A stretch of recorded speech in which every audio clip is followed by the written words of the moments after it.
When there is a serial killing of any kind, we usually focus on the killer in terms of who they were, what they did, and so on.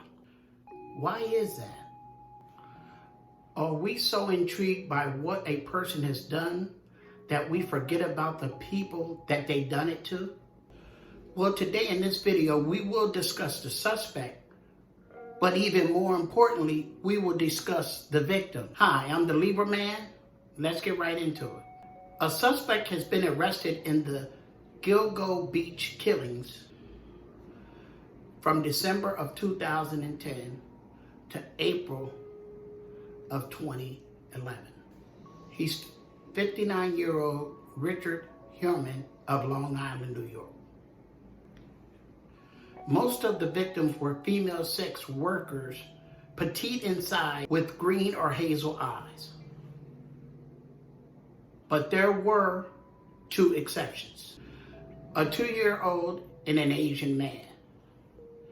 Herman has only been charged with 3 killings, but there's a 4th one that he's almost certain to be involved in or did, and other people also. So today we're going to focus on the 4 people that he almost certainly killed.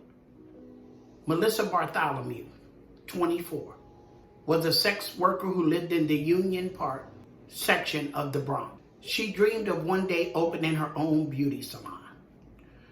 She was last seen in her basement apartment on Underhill Avenue on July 12, 2009. She advertised herself on adult friend finder sites. She had the words "blazed and focused" tattooed on her back. She was known to meet clients in bars, hotels, restaurants on the Manhattan's West Side. On the night of her final sighting, she told her friend she was going to see a man and she would be back in the morning. Her cell phone records showed she traveled from the Bronx to Manhattan, likely by taxi. She was reported missing on July 18, 2009. After her disappearance, her sister received calls from someone using the victim's phone. The calls were believed to be from the killer. On December 10, 2010, her remains were found. She was believed to be the second person to be killed. Maureen Brainard Barnes, 25, was living in Norwich, Connecticut. She went missing after taking an Amtrak train to New London, Connecticut, to Grand Central Terminal on July 6, 2007. She was working as a prostitute, advertising on Craigslist under the name Juliana. She was last heard from on July 9, 2007 at 11:43 p.m. She was reported missing on July 14, 2007. Her body was found December 13, 2010. The north side of Ocean Parkway. A search for another lady named Shanna Gilbert. She is believed to be the first victim that was killed. Amberlynn Costello, 27, was a sex worker and a heroin addict who lived in Babylon, New York. She also advertised on Craigslist and Backpage to support her and her roommates' drug habits. She had tattoos of Chaos and Margaret on her neck. She went to Florida to complete a 28-day program. Once she completed the program, she returned back to New York.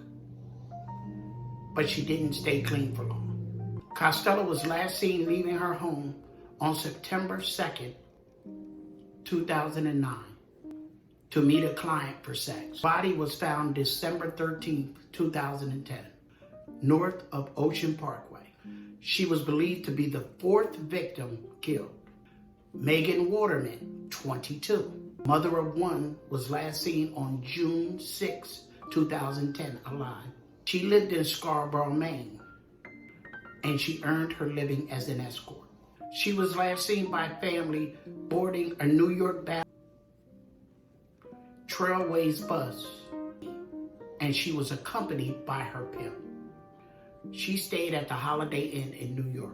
She left the hotel at 1:30 in the morning to meet a client. Waterman was reported missing 2 days later. Her family reported that it's not like her not to check in on her child. Her body was found December 13th, 2021, on the north side of Ocean Parkway. She was believed to be the third victim. Now, I know a lot of people say things like, you shouldn't be doing the wrong thing, shouldn't be out in the streets, you shouldn't be prostituting yourself, you shouldn't be doing this. All of those things are true. But none of those things justify someone killing you. Yes, your chances are probably greater of something like this happening to you if you choose to live that type of life. But make no mistake about it, there's no excuse for someone killing another person. A lot of reasons somebody killed my child or somebody did that, but we're talking about people that basically were trying to make a living, even though they were doing the wrong thing. They did not deserve to be killed by him. At the end of the day, they had friends, they had families, they had loved ones. They just ran up on some hard luck and was doing what they had to do to survive. I don't justify anything that somebody doing the wrong thing does. All I'm saying is, I don't want to look at this any differently because of the type of career those women had. They could have been CEOs of Fortune 500 companies, and I would say the same thing. He did not deserve to kill them. They did not deserve to die. So today I decided to talk more about the victims than the person. Because at the end of the day, a lot of times in these situations, the victims be forgotten.